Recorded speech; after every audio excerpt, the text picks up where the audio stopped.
자, 이제 성소의 구조물을 좀 살펴보겠습니다. 어제 말씀드린 대로 성소에 관한 지식 자체는 조금 공부하고 나면 다 잊어버립니다. 그러나 이 성전을 통해서, 이 성막의 제도를 통해서 우리가 배워야 될 진리와 교훈은 아주 중요한 것들이니까 혹시 미처 잘 다루지 못한 부분은 여러분이 책을 보시고 좀 한 번 더 공부를 하시기를 바랍니다. 자, 저 그림이 그 치수나 위치가 정확한 것은 아닙니다. 그냥 대략 그저 화가가 상상을 해서 그린 그림인데, 일단 외형적으로 보면은 마당이 하나 있고, 그 다음에 저쪽으로 가면은 천막이 하나 있는 겁니다. 이게 이제 대략적인 성소, 성막의 모습이에요. 안으로 들어가면 겉모양은 참 초라하게 보이지만 어제 말씀드렸던 대로 안으로 들어가면은 금빛 찬란한 곳입니다. 저것은 예수님의 모습을 상징하는 것입니다. 예수님의 모습에 대해서 이사야 53장에 보면은 고운 모양도 없고 풍채도 없고 볼품이 없는 분으로 나옵니다. 여러분이 그 화가들이 그려놓은 예수님의 그림은 너무 잘생겨가지고 오해를 하고 있는데, 예수님은 그렇게 멋있는 분이 아니고 고운 모양과 풍채가 흠모할 만하고 사람들에게 겉으로 인기 끌만한 것은 아무것도 없는 분입니다. 그러나 예수님의 그 마음은 저렇게 금빛 찬란하신 분이라, 그런 의미의 성막의 전반적인 의미가 그것입니다. 이것은 오늘 우리 그리스도인들도 마찬가지입니다. 그리스도인들이 외모를 치장하는 일에 너무나 많은 공을 들이고 시간을 들이는 것은 그렇게 썩 좋은 일이 아닙니다. 화장하는 데는 30분 걸려서 해놓고 기도를 5분밖에 안 하는 것은 그건 이상한 일입니다. 우리 그리스도인들은 외모보다 속마음을 단장하는 일에 더 많은 관심과 시간과 노력을 투자해야 하는 것입니다. 그 얼굴에 아무리 찍어 발라봐야 세수하고 나면은 볼품이 없지 않습니까? 거기에다 너무 투자하지 말고 속마음을 단장하는 일에 투자하셔서 이 성막처럼 뭐 겉으로는 그렇게 대단해 보이지 않아도 속이 정말 아름답게 빛나는 그리스도와 같은 마음을 가지고 살 때에 거기에 인간의 가치가 있는 것입니다. 하나님께서는 사람의 가치를 어제 말씀드린 대로 중심을 보시고 계산하십니다. 중심. 이것을 이제 평면도로 그리면 이제 이렇게 나옵니다. 두 부분이 있죠. 그는 직사각형이 두 개가 합쳐진 모습이에요. 저것이 정확한 그림입니다. 그래서 전체 길이가 이 휘장 바깥에 이제 휘장이 이렇게 쳐져 있었죠. 이 휘장 전체가 길이는 50m 정도 되고 이 폭은 25m 정도 됩니다. 그러니까 이렇게 두 개가 합치면은 이렇게 25m짜리 두 개가 합쳐진 모양이에요.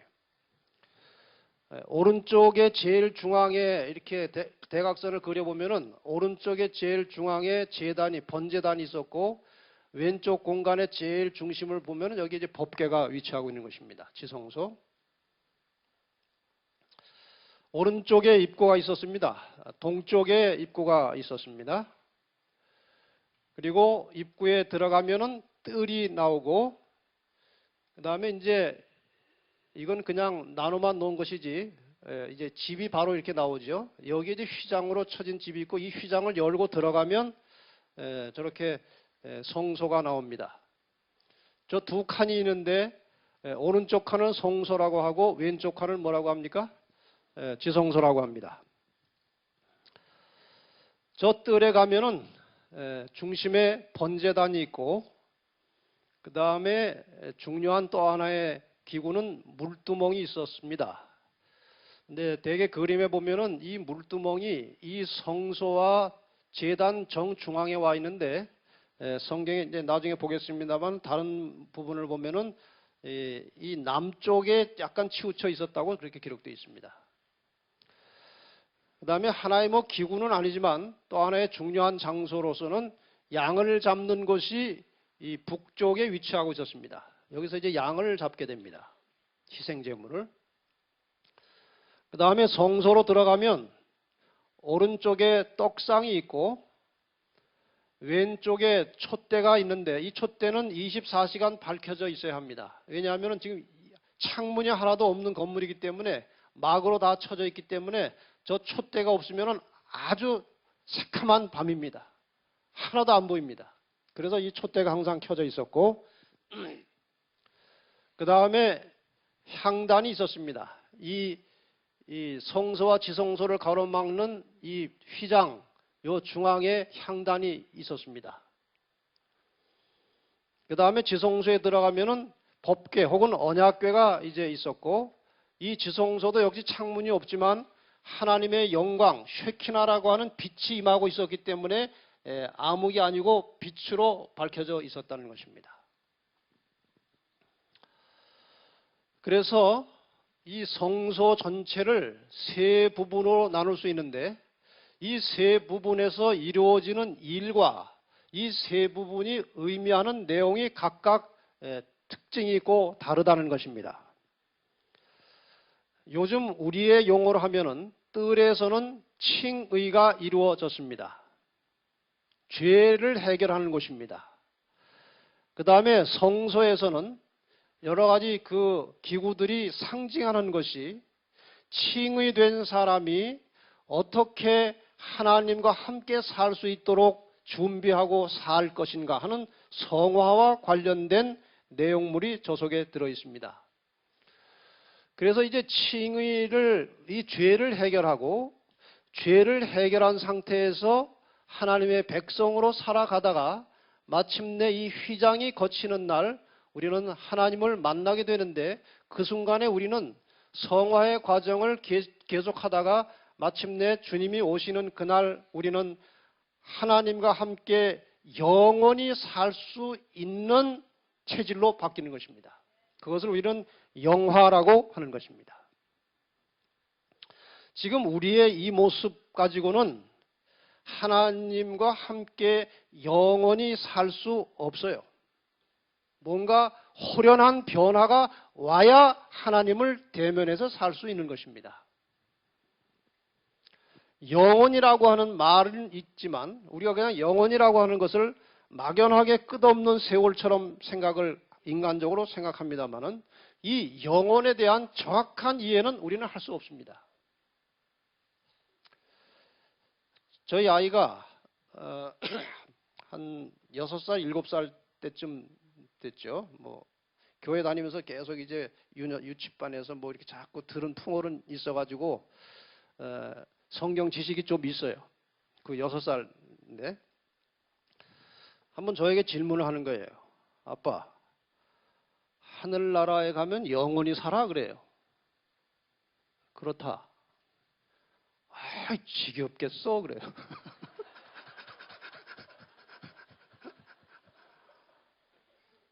지금 우리의 이 상상력과 우리의 지식과 생각으로는요, 영원히 산다는 것을 구체적으로 생각하면 정말 지겨운 것입니다. 그래가지고 어떻게 살겠습니까? 그래서 주님이 오시는 날 우리가 호련히 변화된다는 것은 드디어 영원히 무엇인지를 이해할 수 있게 되고 하나님과 함께 살 수 있는 체질로 바뀌는 것입니다. 그것이 영화예요. 자, 다시 한번 이것을 신학적으로 구분을 해보면 뜰에서 이루어지는 칭이라고 하는 것은 죄의 본질로부터 인간이 자유함을 얻는 것입니다. 예수 그리스도의 피 공로를 통해서 죄의 본질로부터 죄를 해결하고 용서받고 자유하게 되는 것입니다. 그러나 여전히 우리는 주님 오시는 날까지 죄악 세상에 사는 것입니다. 다시 말하면 죄의 본질로부터는 구출함을 받았지만 죄의 권세 아래 살고 있는 것입니다. 그렇지 않습니까? 여러분 사탄의 영향을 안 받습니까? 받습니다.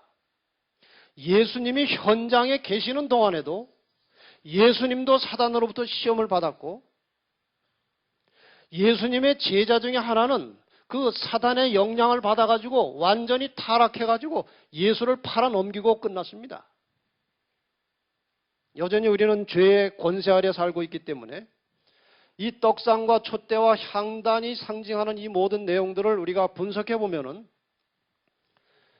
이 죄된 속성을 가진 인간이 어떻게 죄의 권세로부터 자유하고 살 수 있느냐 하는 문제가 이제 나오는 것입니다.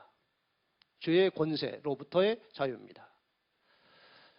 그 다음에 이 성소의 단계를 넘어서 지성소로 들어가면 죄의 존재로부터 자유하게 되는 것입니다. 이 말은 죄가 없어지는 것입니다. 죄 없는 세상에 사는 것입니다. 우리가 이제 구원을 받고 새하늘과 새 땅에 들어가면 그곳에 선악과가 있을까요? 없을까요?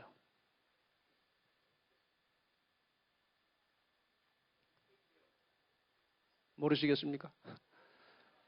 우리가 구원받아서 살게 될 새하늘과 새 땅에 선악과가 있어요? 없어요? 선악과라고 하는 것은 이 우주 안에 죄가 있는 동안에만 필요한 것입니다. 왜냐하면 선택의 자유가 있기 때문에 그런 것입니다. 그러나 일단 회복된 땅에는 악이 완전히 없어져 버렸기 때문에 선악과가 있을 필요가 없어요. 왜냐하면 우주 전체에 악에 기울어져 넘어갈 존재들이 없게 된 것입니다. 다른 우주의 거민들은 그 질문부터 해야 되겠네요. 이 지구 말고 다른 우주 세계에 이 인격체를 가진 존재들이 살고 있습니까? 네, 살고 있는 것으로 나옵니다. 욥기서에 그 배경이 나옵니다. 그들이 살고 있던 그 세계에, 살고 있는 세계에 선악과가 있습니까? 없습니까?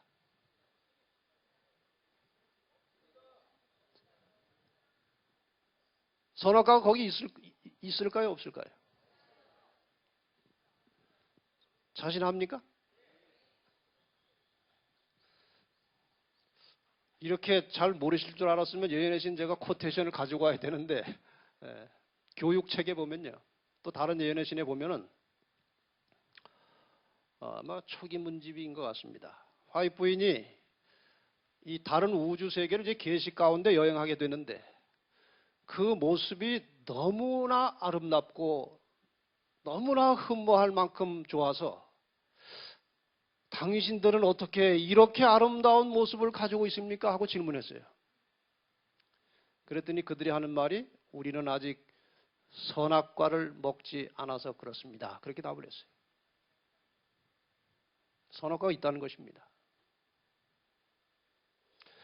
이 마지막 회복된 땅에는 두 무리가 존재하게 되는데 온 우주 안에 두 무리가 존재하게 되는데 두 무리가 다 죄를 극복한 무리가 존재합니다. 다른 우주의 거민들은 선악과를 끝까지 먹지 않음으로 죄를 극복한 존재들이고 이 지상의 거민들은 선악과를 먹었지만 예수 그리스도의 십자가를 통해서 죄를 해결하고 그분의 능력을 빌려서 죄를 해결한 죄를 극복한 경험을 가진 사람들이 마지막에 구원받는 것입니다. 그렇기 때문에 새하늘과 새 땅 그리고 그 온 우주에는 타락할 가능성이 있는 사람들이 없어요. 그리고 죄 자체가 없어집니다. 사단이 멸망하기 때문에. 그래서 새하늘과 새 땅에는 죄가 없기 때문에 우리는 마침내 죄의 권세를 극복하고 마침내 죄의 존재로부터 자유하게 되는 것입니다. 이것이 성소를 통해서 주시는 하나님의 교훈입니다. 그러니 우리가 이 성소 하나를 가지고 온갖 하나님의 구속의 경륜을 이해할 수 있도록 이 장치를 주신 것입니다. 그래서 이 성소의 원리를 제대로 이해를 못하면 구속의 경륜을 바르게 깨달을 수 없게 되어 있어요.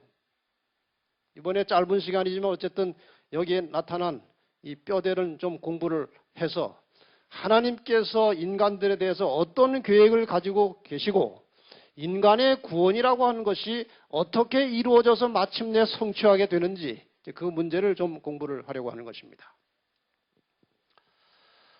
이 성소 전체는 이 그림이 아주 적절하게 표현을 하고 있습니다. 히브리 8장 5절에 보면은 저희가 섬기는 것은 하늘에 있는 것의 모형과 그림자라고 했습니다. 그렇죠? 모형이 있다는 것은 뭐가 있다는 것입니까? 원형이 있다는 것이고 그림자가 있다는 것은 실체가 있다는 것입니다. 히브리 9장 24절에는 그리스도께서 참것의 그림자인 손으로 만든 성소에 들어가지 아니하시고, 그러니까 이것은 하나의 그림자와 같은 것인데 이 성소 전체는 누구를 표상하고 있습니까? 예수 그리스도를 표상하고 있는, 예수를 희미하게 드러내고 있는 그림자와 같은 것이라는 겁니다. 그래서 앞으로 공부하시겠지만 성소의 모든 구조와 모든 기물들과 기구들과 모든 제도는 다 예수 그리스도와 그분을 통해서 이루어지는 구속의 역사를 우리에게 가르쳐주고 있는 것입니다. 이제 우선 뜰에 들어가 보겠습니다. 저 그림도 뭐 그렇게 구조물이 위치가 정확진 않은 것입니다. 그냥 대충 그려놓은 것입니다. 일단 뜰을 한번 보시고요. 이 뜰을 좀 더 이제 확대해서 보겠습니다. 그 다음에 뜰을 안에 들어가면 번제단이 있죠. 이 뜰 안에 번제단이 있고 물두멍이 있고 양 잡는 곳이 있었습니다. 그 다음에 이제 여기에서 이 뜰과 성소를 구분하는 휘장이 있죠.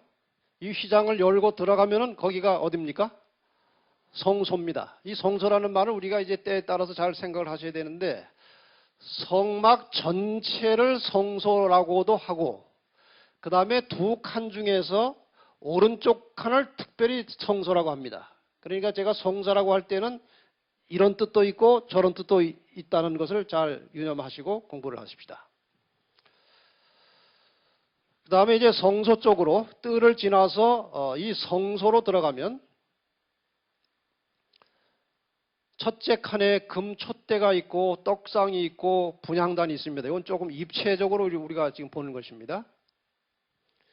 그 다음에 분향단 바로 가까이에 휘장이 있어서 저쪽 칸과 이쪽 칸을 가로막고 있습니다. 그러나 휘장이 천장에 닿진 않았고 어느 정도 간격을 두고 있었고, 여기서 이제 분향대로 향을 피우면은 이 향이 이 공간을 통해서 서로 통하고 있었다는 것입니다. 그 다음에 지성소가 있고, 이 지성소에는 하나님의 임재하심과 함께 이 법궤 뚜껑을 우리가 시은좌 혹은 속죄소 이렇게 이제 표현을 하죠. 이 뚜껑을, 여기 하나님의 임재하심이 있었고 양쪽에 이제 그룹이 있었습니다.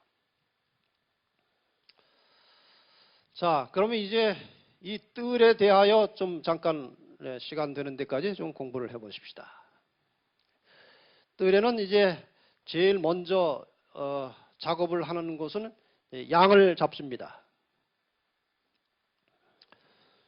근데 여러분 한번 상상해 보세요. 저쪽 성막 끄트머리에 있는 사람이 이제 범죄를 해가지고 번제를 드려야 되는데, 자기가 번제물로 바칠 제물을 죄인이 끌고 가는 것입니다. 저쪽 끄트머리에 있는 천막 끄트머리에 있는 어떤 사람이 죄를 져가지고 이 성소까지 가려면 한참 걸립니다. 근데 뭘 끌고 가야 돼요? 그걸 보면 사람들이 다 무슨 생각합니까? 저 죄 졌구나. 그 온갖 사람들의 눈총을 받으면서 이 죄가 얼마나 무섭고 수치스러운지를 아주 절절히 절감을 하고 성소까지 가는 것입니다. 이제 양을 잡게 되죠. 나중에 제사 드리는 구체적인 절차는 별도로 하겠습니다. 일단 양 잡는 곳에 대하여 레위기 1장 11절에 보면은 그가 단 북편에서 번제단 북쪽에서 위치를 대강 아시겠죠? 여호와 앞에서 잡을 것이요 아론의 자손 제사장들은 그 피를 단 사면에 뿌릴 것이다. 우선 간단하게 제물을 드리는 순서를 좀 말씀을 드리면은 짐승을 묶어서 쓰러뜨린 다음에 짐승의 머리는 남쪽으로 가게 하고 이 얼굴은 서쪽으로 가게 하는데 이 서쪽이 바로 그 위치에서 서쪽은 성소를 향하는 것입니다. 성소를 향하도록 이제 짐승을 쓰러뜨린 다음에 죄인이 이제 그 제물의 뿔과 뿔 사이에 손을 얹는데 어느 정도로 얹는가 하면은 자기의 체중 전체가 이 제물에게 제물이 그 무게를 느낄 수 있을 만큼 자기 몸 전체를 가지고 눌러서 이제 손을 거기다 얹고 자신의 지은 죄를 하나님께 고백을 합니다. 그럼 그 죄가 이제 어디로 넘어가는 것입니까? 자기 몸 전체의 무게를 실어서 그 양의 이 뿔과 뿔 사이에다가 이렇게 안수를 하면서 죄를 고백했다는 것은 가진 죄 전체가 그리로 넘어갔다는 것입니다. 그럼 누가 이제 죄를 뒤집어 쓴 거예요? 양이 죄를 뒤집어 쓴 것입니다. 그러니까 이제 누가 죽어야 돼요? 양이 죽어야 하는 것입니다. 그래서 죄인이 이제 직접 칼을 들고 나중에 다 분해하고 이렇게 뭐 각을 뜨고 하는 것은 그건 전문가가 하는 것이라 제사장 하는 일이고 처음에 이제 죽일 때 칼을 들어서 피를 흘리게 하는 것은 죄인이 직접 한다고 했습니다. 죄인이 칼을 들고 자신을 대신해서 지금 죽을 희생 제물을 찔러서 피를 흘리게 하는 것입니다. 그 하얀 양털에 피가 터져 나오면서 그 빨갛게 그 털을 물들여가는 순간에 이 죄인은 장차 자기의 죄를 대신하여 십자가에 피 흘려 돌아가실 예수를 생각해야 하는 것입니다. 양의 죽음으로 되는 것이 아니고 그 양을 대표하는 예수 그리스도의 죽음으로 죄가 해결되는 것입니다. 여기서 지금 상징적으로 이제 그 제물을 쓰고 있을 뿐입니다. 그 다음에 이제 제사장은 그 양으로부터 나온 피를 그릇에 담아 가지고 번제단에 가서 바르기도 하고 뿌리기도 하고 그 다음에 그 피를 성소로 가지고 들어가서 휘장에다가 이제 뿌리는 일을 합니다. 그러니까 죄를 전가시키는 것입니다. 그러니까 죄가 없어지는 것이 아니고 죄가 옮겨지는 것입니다. 죄는 그냥 성소에 남아있는 것입니다. 그 남아있고 옮겨져서 그 휘장에 묻어있던 죄의 상징인 피를 1년에 한 번씩 대속죄일에 정결케 하는데 그 대속죄일의 행사를 통해서 죄가 없어지는 것입니다. 죄는 대속죄일까지는 그냥 그 휘장에 피로 묻어서 옮겨져 있는 상태로 있는 것입니다. 그러나 죄를 넘겨버린 죄인은 죄가 없는 것입니다. 제사의 효력이라고 하는 것은 아까 그 의식을 통해서 우리가 잠깐 생각한 대로 죄가 양에게 전가되고 나는 죄가 없어지기 때문에 죄 때문에 불화했던 하나님과 나 사이에 화해가 이루어지는 것입니다. 죄 때문에 하나님과 내가 불화한 거 아닙니까? 근데 이 죄를 어디로 옮겨버렸어요? 그 양에게 옮겨버렸기 때문에 내가 이제 하나님과는 화해한 관계가 됐다는 것입니다. 하나님과 화해가 됐다는 것은 법적으로 의롭게 되는 것을 말하는 것입니다. 그 사람 자신은 여전히 죄된 성향을 가지고 있고 또 죄를 지을 가능성이 있습니까? 있습니다. 그러나 일단 죄를 해결한 순간에 법적으로는 의인이 되는 것입니다. 이 문제는 나중에 또 우리가 좀 더 깊이 생각하게 되겠습니다. 그 다음에 이제 양 잡는 곳 말고 이 뜰의 중심은 역시 번제단입니다. 번제단에는 그 네 모퉁이에 뿔이 달렸는데 그 뿔에 대해서 여기 시편 118편 27절에 여호와는 하나님이시라 우리에게 비치셨으니 줄로 희생을 제단 뿔에 맬지어다. 그래 이 뿔을 가지고 뿔을 거기다가 놨던 이유 중에 하나는 이제 희생 제물에 각을 떠가지고 펼쳐가지고 이제 제단에 올려놓고 태우는데 이거를 그냥 올려놓고 태우면 이 제물이 막 불 때문에 오그라들고 뭐 이리 튀고 저리 튀고 막 난리가 납니다. 그래서 이제 사방을 묶어가지고 뿔에다가 이제 고정을 시키고 제사를 드리는 것입니다. 그런 의미에서 이 뿔이 실제적으로 필요했다는 것이고요. 출애굽기 29장 12절에 보면은 피를 네 손가락으로 단 뿔들에 바르고 그 피 전부를 단 밑에 쏟으라. 그러니까 이 제단 자체에서도 이제 그 속죄가 이루어지는데 제사장이 피를 가지고 그 뿔에 이렇게 바르고 나머지 피는 단 밑에 쏟으라고 그렇게 지시한 것입니다. 여기 하딩이라고 하는 유명한 이 성소론의 학자가 책에 이렇게 그것을 기록하고 있습니다. 뿔은 힘을 상징한다. 뿔이 있는 제단은 하나님의 보호하시는 능력을 상징하는 것인데 여기에 대해서 이 하딩의 성소론 입문 58페이지에 보면은 뿔은 희생 제물이 불에 탈 때에 요동하지 않도록 붙들어주는 역할을 한다. 제가 좀 전에 설명드렸죠. 참되신 희생 제물 곧 하나님의 어린 양께서 구속의 사명을 완수하기 위해 십자가의 제단 위에 놓이셨을 때에 그 제물을 붙들어 주신 것은 하나님의 힘, 뿔이었다. 그렇게 되어 있어요. 예수께서 십자가의 고통을 끝까지 감내하시고 실수하지 않으시고 실패하지 않으시고 우리의 구속 사업을 이루도록 완성시켜 주신 것은 하나님의 능력에 의해서 그렇게 됐다는 것입니다. 이것이 지금 뿔이 상징하는 또 하나의 의미예요. 그 다음에 번제단에서 이제 끊임없이 불을 이제 일으켜서 제물을 태워야 되는데 그 제물을 태우는 나무는 주로 무화과 나무를 사용했다고 전해집니다. 무화과 나무. 그럼 왜 여러 종류의 무화과 나무가 여러 종류의 불땔감이 있는데 왜 무화과 나무를 사용했느냐? 여기에도 또 의미를 이제 부여하고 있습니다. 하와가 범죄한 다음에 치마를 만들 때 무화과 나무 잎을 사용해서 치마를 만들었습니다.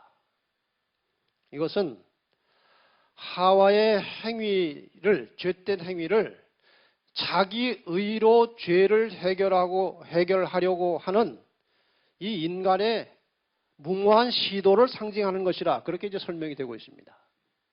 그래서 무화과 나무를 태워버린다는 것은 인간의 시도가 소용이 없다는 것입니다. 사람이 의롭게 될 수 없다는 것입니다. 그 다음에 또 하나의 의미를 찾자면 예수께서 이 땅에 계실 때에 잎만 무성한 무화과 나무를 저주하신 이야기를 알고 계시지요? 잎만 무성하고 열매가 하나도 없는 그 무화과 나무를 저주하셔서 말라버리게 하셨습니다. 이것은 이 무화과 나무는 인간의 허세와 위선과 외식을 상징하는 것이라고 말하고 있습니다. 다시 말하면 인간의 허세와 위선과 외식을 다 태워버리라는 것입니다. 아무것도 아닙니다. 특히 한국 사람은 다른 나라 사람보다 이거를 참 좋아하는 것 같아요.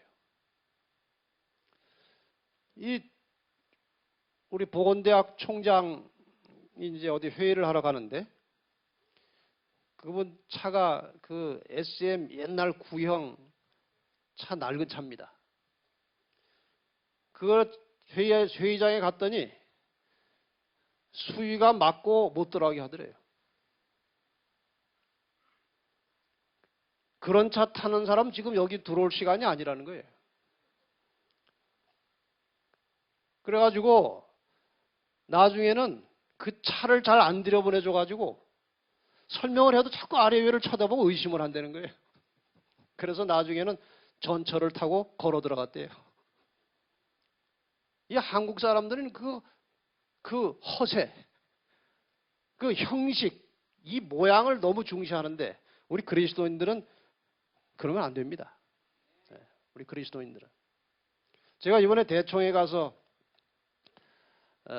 뭐 여러 가지를 느꼈지만 아주 뭐 감동이랄까 하여간 뭐 마음에 좀 와서 닿은 것은 거기 안식일날 한 7만 명, 8만 명 모였습니다. 그 회의장에. 근데 귀걸이 한 사람은 하나도 못 봤습니다. 다 검소하게 옷을 입고 다녔어요. 화장을 뭐 진하게 한 사람도 거의 없어요. 아주 정숙한, 정돈된 모습을 볼 수가 있었습니다. 이것이 재림교인의 모습이에요. 우리 그리스도인들은 모든 허세와 위선과 외식을 버려야 할 것입니다. 자, 그 다음에 이제 물두멍으로 가보겠습니다. 이 물두멍은 그 위치가 아까 제가 잠깐 설명드렸죠. 출애굽기 40장 7절에 보면은 회막과 단 사이에 놓여졌다고 얘기했고, 그러나 어디라고는 아직 그냥 회막과 단 사이라고 말했고, 그 다음에 열왕기상 7장 39절에 보면은 그 물두멍은 그러니까 성전 오른쪽, 그러니까 뜰입니다. 동남쪽에 그 바다를 이 바다가 물두멍입니다. 동남쪽에 이 물두멍을 두었다. 그래서 위치가 약간 남쪽으로 치우쳐 있었다는 것입니다. 그 다음에 물두멍이 있고 그 물두멍을 받치는 받침대가 있었는데 출애굽기 38장 8절에 보면은 그가 노수로 물두멍을 만들고 받침도 노수로 하였으니 그 노시 어디서 나온 노신가? 회막 문에서 수종드는 여인들의 거울로 만들었더라. 옛날에 아마 그 청롱 거울이 있었죠. 아마 그런 걸로 만들었다는 것입니다.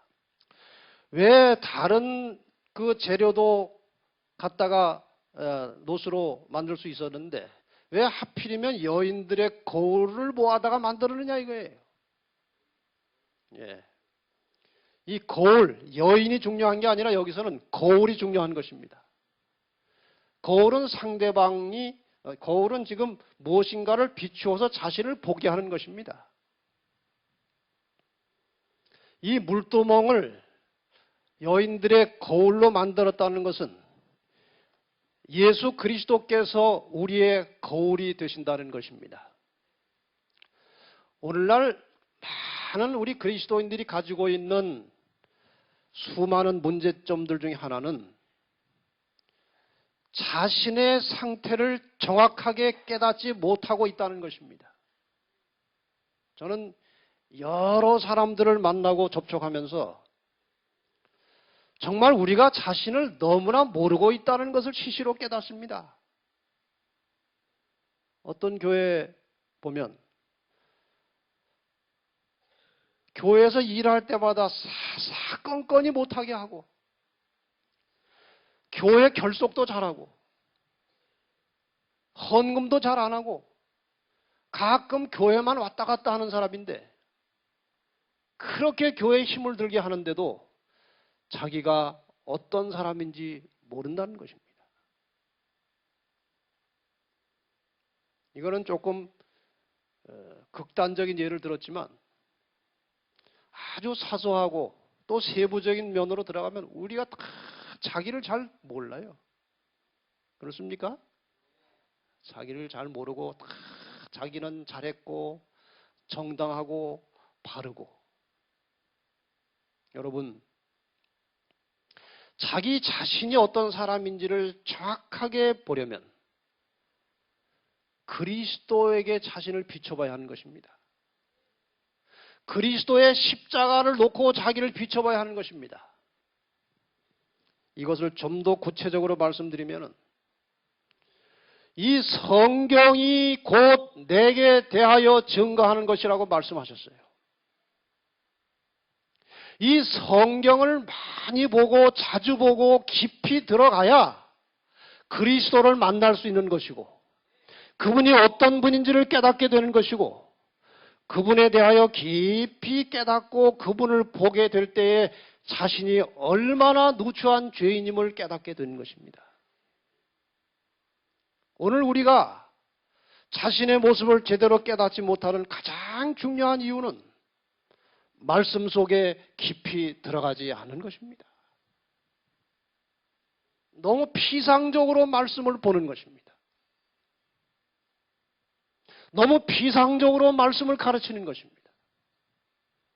우리는 좀 더 이 말씀 속에 묘사된 예수 그리스도가 어떤 분인지에 대하여 깊이 파고 들어가서 그분을 만나는 경험이 필요한 것입니다.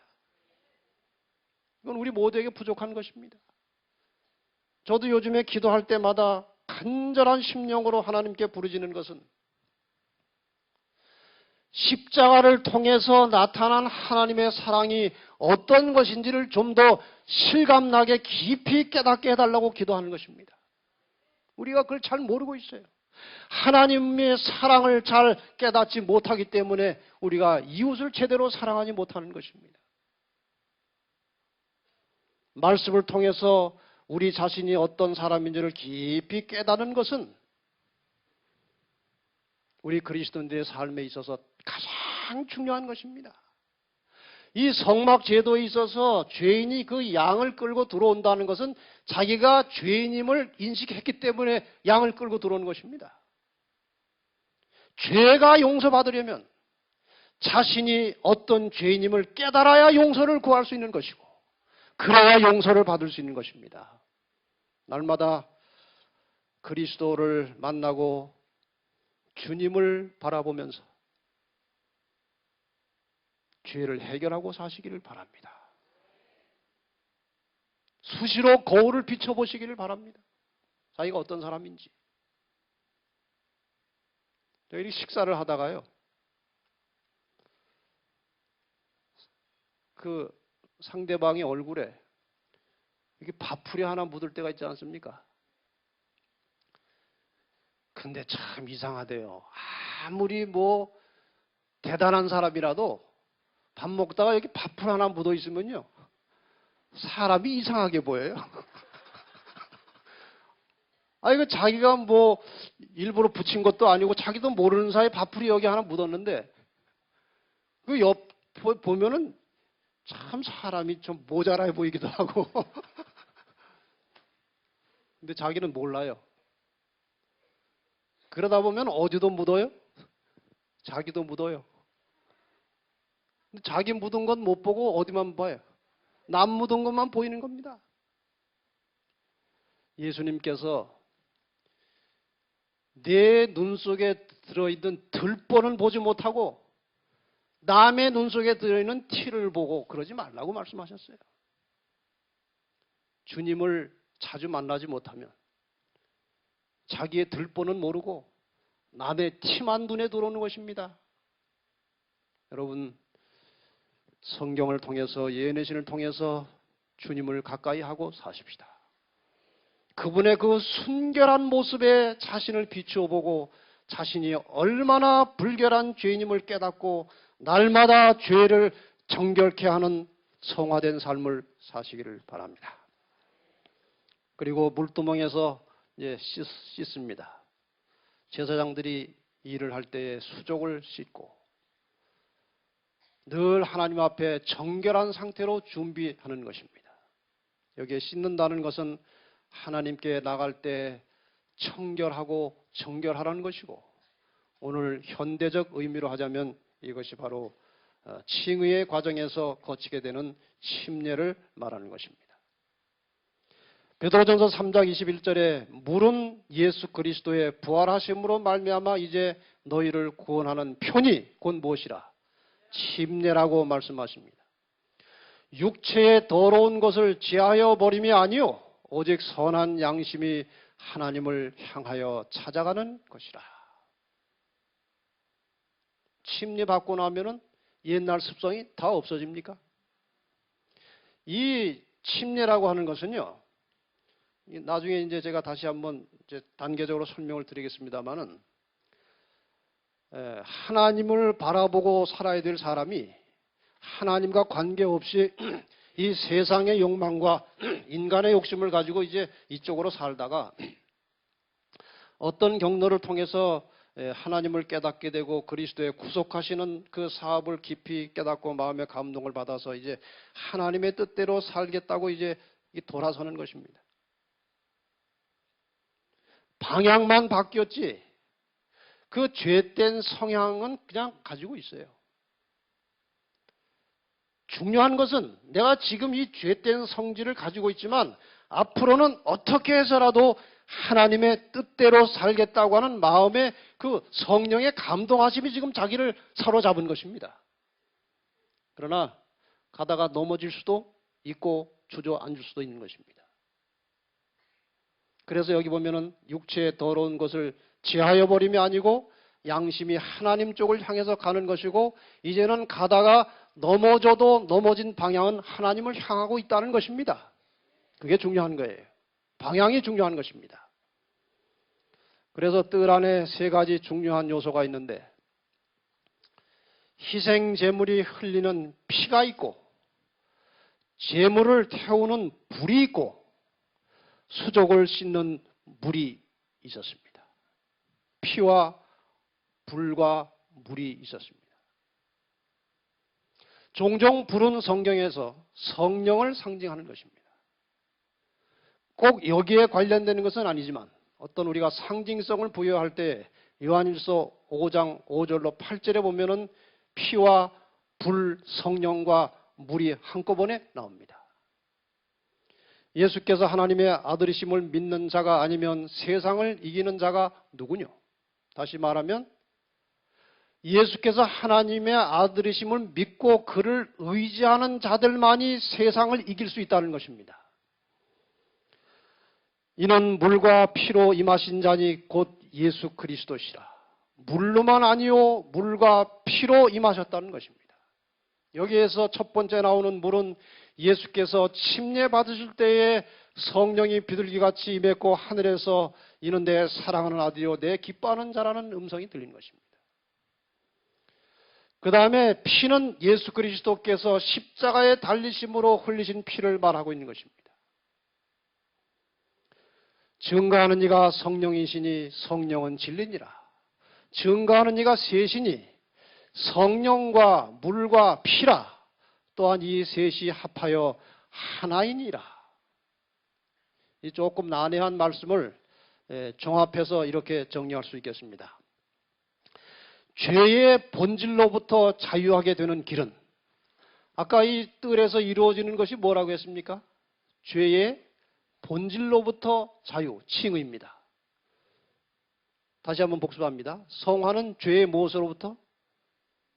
죄의 권세로부터 자유하게 되는 것이고 그 다음에 영화는 죄의 존재로부터 자유하게 되는 것입니다. 이 뜰의 사역은 죄의 본질로부터 자유하게 되는 것인데 이것은 성령, 불의 역사를 통하여 예수 그리스도의 십자가 보혈 피를 의지하는 믿음으로 침례를 받고 다시 태어나는 과정이 뜰에서 이루어지는 것입니다. 이 과정이 끝난 다음에 이제 성화의 과정으로 들어가는 것인데 이 성화의 문제는 이제 성소로 들어가서 이제 공부를 하게 되는데 그것은 아마 오늘 저녁이나 내일쯤 들어갈 것 같습니다. 성소 들어가기가 쉽지가 않아요. 조금 더 있다가 들어가겠습니다.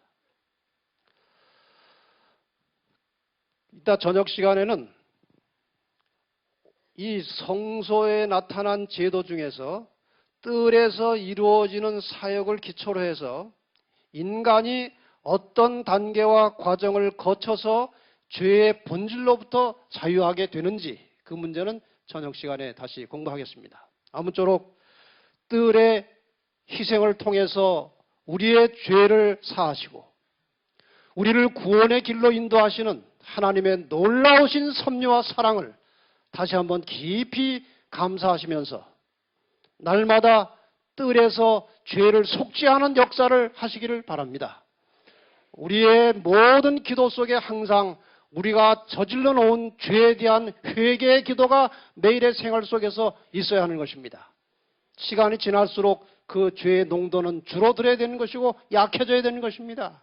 맨날 똑같은 죄를 또 짓고 용서해달라고 하다 보면 나중에는 사람이 미안해가지고 기도도 못합니다. 죄를 미워하는 마음이 들어야 그리스도인입니다. 그러한 놀라운 영의 역사가 여러분과 저의 삶을 지배하게 되기를 바라면서 오전 강의를 마치겠습니다. 기도하겠습니다. 아버지, 오래전에 모세를 통해서 이 땅에 베풀어 놓으신 성소 속에서 아버지께서 우리에게 무엇을 말씀하시고 가르치시는지를 다시 한번 배우고 공부할 수 있는 시간 주심을 감사합니다. 그 속에 나타난 하나님의 사랑이 어떤 것임을 더욱 깊이 깨닫기를 원합니다. 하나님께서 어떻게 우리의 죄를 용서하시는지를 깊이 깨닫기를 원합니다.